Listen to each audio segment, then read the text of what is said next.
Beyond Positive Intentions, stories behind a community-based research study on barriers facing LGBTQ+ newcomers in Toronto. The following two stories, first Nafula's, then Alex's, are animated representations of case stories gathered from participants of the Beyond Positive Intentions project, which have been compressed and dramatized. They aim to capture some of the complexity of the experiences of these participants. Trigger warning. Nafula's story contains themes of suicide and abuse, physical, mental, and emotional, verbally abusive language, and loss of a loved one. Nafula and Alex's stories aim to capture some of the complexity of the issues and experiences raised in this research study, and how, regardless of educational and occupational background, ethnic origin, length of stay in Canada, LGBTQ+ newcomer women, as well as trans and gender non-conforming newcomers, are excluded and discriminated against in the system and while accessing services and programs.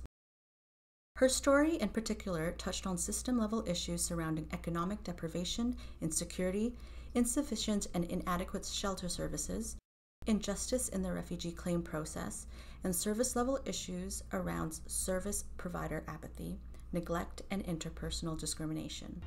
Produced by Access Alliance Knowledge Mobilization Social Action Team.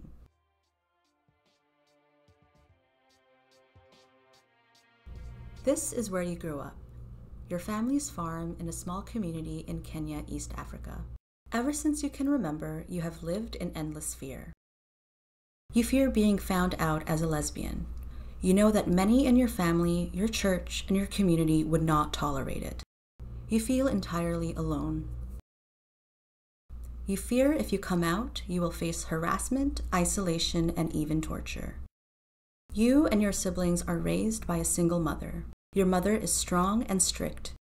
You are poor, but she worked extremely hard to bring food to the table. Beatings are a regular discipline routine in your household. At age 13, you had your first romance with a girl. The love was blooming like you were never going to be apart. You hang out, take care of the cows, talk, laugh, and swim. You are happy and carefree. You are so much in love that you forget you are in Kenya. Your mother catches you.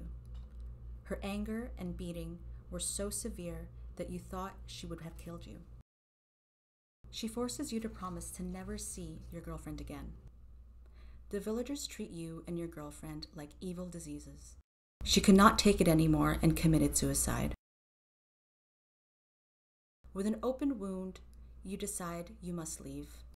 You know cities like Nairobi have more people like you, but still you feel too close to home, still fearing being seen.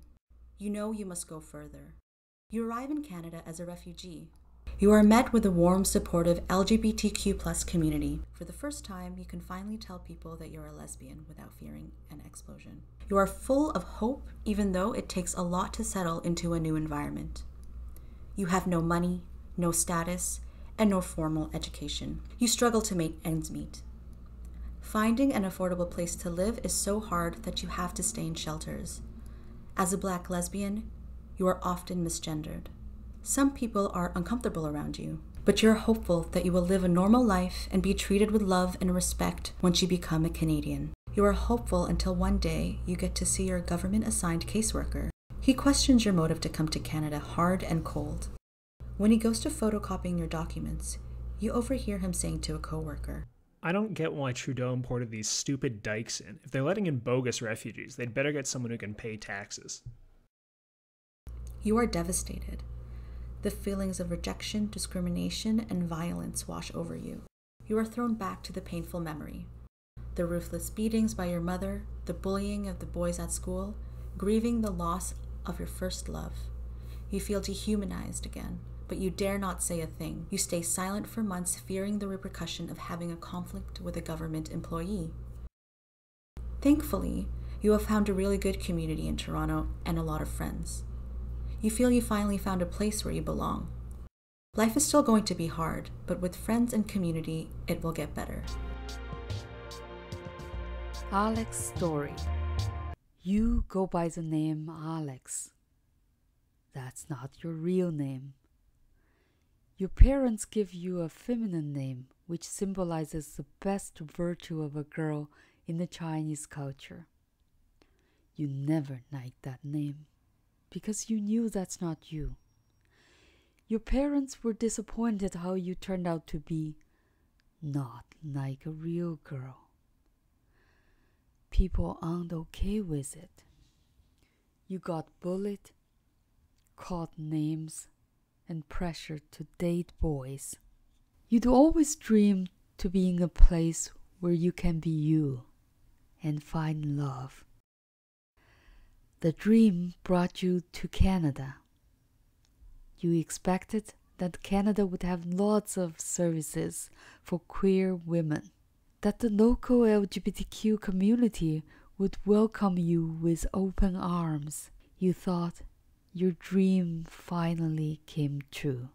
But in reality, there's only more frustration. You found it was hard to get much help from your own ethnic community. You couldn't afford rent for a whole apartment unit. But no one wants to rent a room to you because the landlords think you're a bad influence to their children. Finding a roommate is even more problematic. You were rejected time and time again. You stayed in hostels or couch surfed with people you met randomly at the cost of your safety and sanity. Your savings were running out. Navigating the system was difficult too, even though you were well educated. There were many different services, but few were for you. Even within LGBTQ organizations, you didn't feel belong. They used strange jargon and were impatient with your accent. They were too eager to out you. They made jokes that showed how little cultural sensitivity they have. They turned you away while taking in people who looked and sounded like a local. As a queer woman new to Canada, you didn't seem to fit in anywhere. You heard it's hard to find a job as a newcomer. You thought you had prepared for it, but you didn't know it was that hard. After sending out hundreds of resumes, you couldn't even get an interview for a job in your profession. You let a temp agency plug you into back-breaking jobs. You worked countless 12-hour shifts and lived from hand to mouth. You were surviving, but you never lost hope.